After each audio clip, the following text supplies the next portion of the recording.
সাথে আমার দেখা হয়েছে।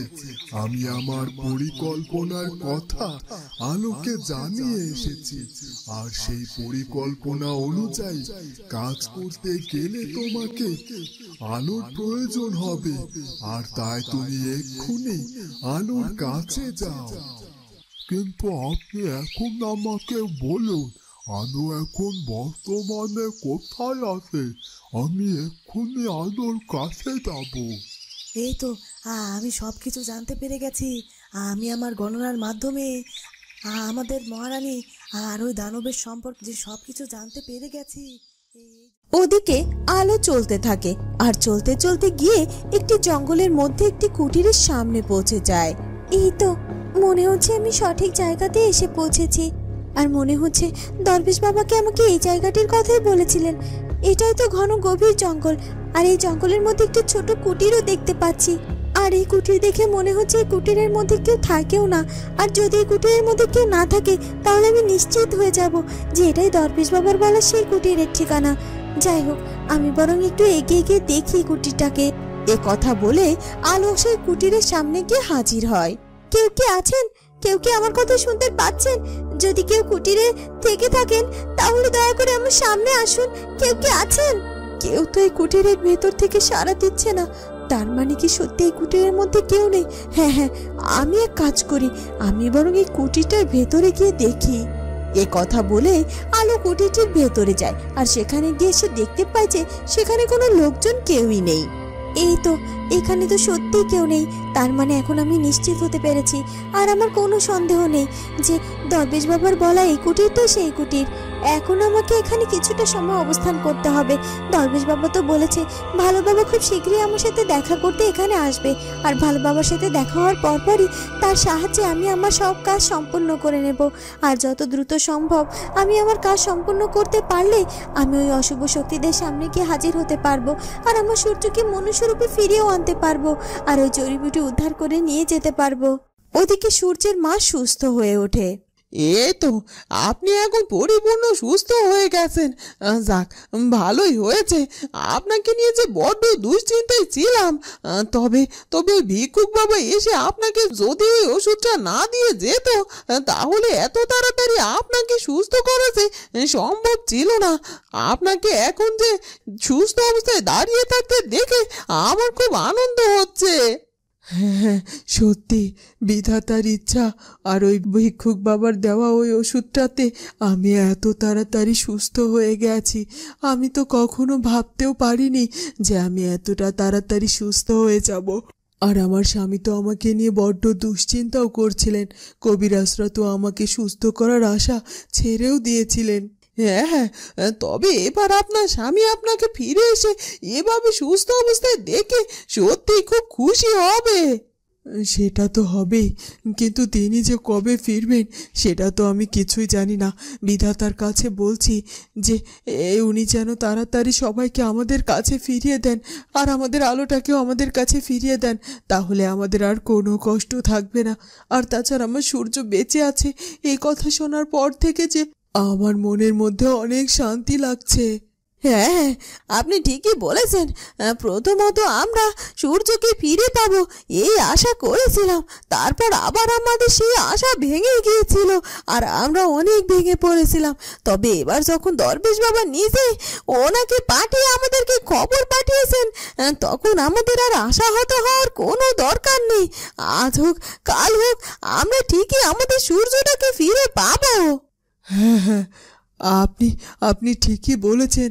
এবার সত্যি সত্যি আপনার স্বামী আমার স্বামী দরবেশ বাবার কথা শুনতো আর বিশ্বাসও করতো যে সত্যি সত্যি আমাদের সূর্য আমাদের মাঝে ফিরে আসবে, ও বেঁচে আছে।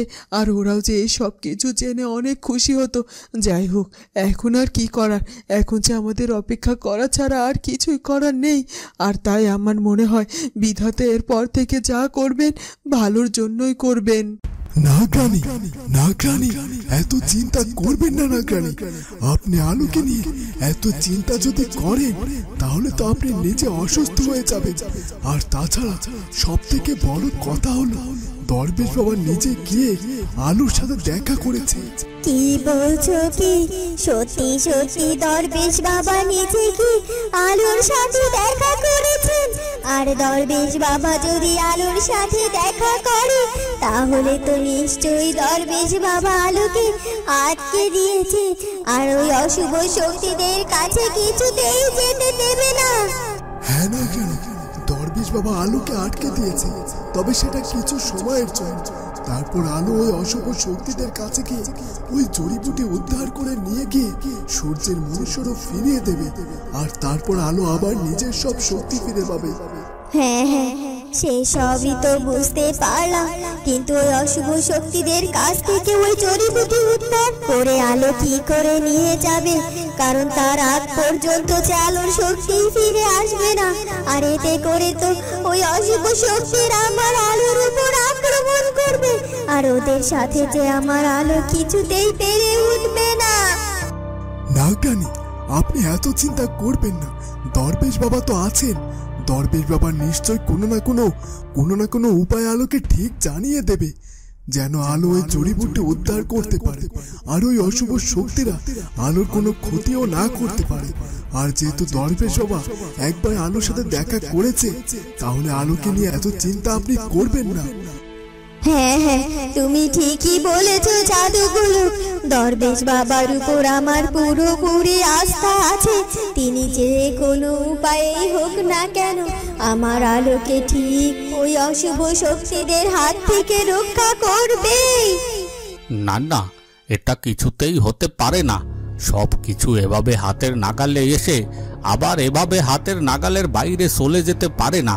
এই তো সব কিছু ঠিকঠাকই ছিল, ওই আলো তো ঠিকই আমাদের এখানে আসার উদ্দেশ্যে রওনা দিয়েছিল। তাহলে হঠাৎ করে পথে কি এমন হলো যে আমি আলোর কোনো খবরও জানতে পারছি না, আর আলো এখন পর্যন্ত আমার আস্তানায়ও এসে পৌঁছায়নি? এর কারণ কি হতে পারে? এর কোনো কারণ তো আমি খুঁজে পাচ্ছি না, আর আমার সাধনার মাধ্যমে সব কিছু জানার চেষ্টা করছি, কিন্তু বারবারই আমি ব্যর্থ হচ্ছি। আর ওই আলো এখন কোথায় আছে সেটা কেন আমি নিশ্চিত করতে পারছি না। আর তাছাড়া কাল গোকরা আর জাদু সম্রাটকে পাঠালাম, ওরা তো অনেকটা সময় হলো গিয়েছে, কিন্তু এখনো পর্যন্ত আমার কাছে ফিরে আসলো না আলোর কোনো খবর নিয়ে। ওদের তো এতটা সময় লাগার কথা না, কারণ আলো তো আমাদের খুব কাছাকাছি চলে এসেছিল, আর মাত্র সামান্য সময় আমি আলোর উপর থেকে নজর সরিয়েছিলাম। আর এই সামান্য সময়ের মধ্যে কি এমন হয়ে গেল যে সব কিছু আমার হাতের বাইরে বেরিয়ে যেতে চলেছে? কি করব আমি কি আবারও ধ্যান সাধনা করব? হ্যাঁ, আমাকে আবার এখানে বসে ধ্যান সাধনা করতে হবে, কারণ যে করেই হোক সব কিছু আমাকে যে জানতেই হবে। আর তাছাড়া আমাদের সামনে নতুন করে কি বিপদ আসতে চলেছে সে বিপদ সম্পর্কে আমাকে এখন জানতেই হবে। এ কথা বলে কালপুরুষ আবারও তার ধ্যানে বসে যায়। ওদিকে কালগোকরা আলোকে কোথাও খুঁজে পায় না। না, সেই তখন থেকে আমি আলোকে খুঁজে চলেছি, কিন্তু কোথাও তো আলোকে খুঁজে পাচ্ছি না।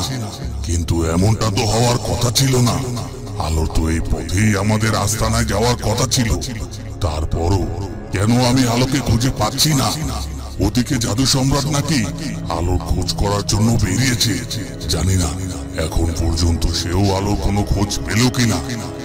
তখনই সেখানে জাদু সম্রাট এসে হাজির হয়ে যায়।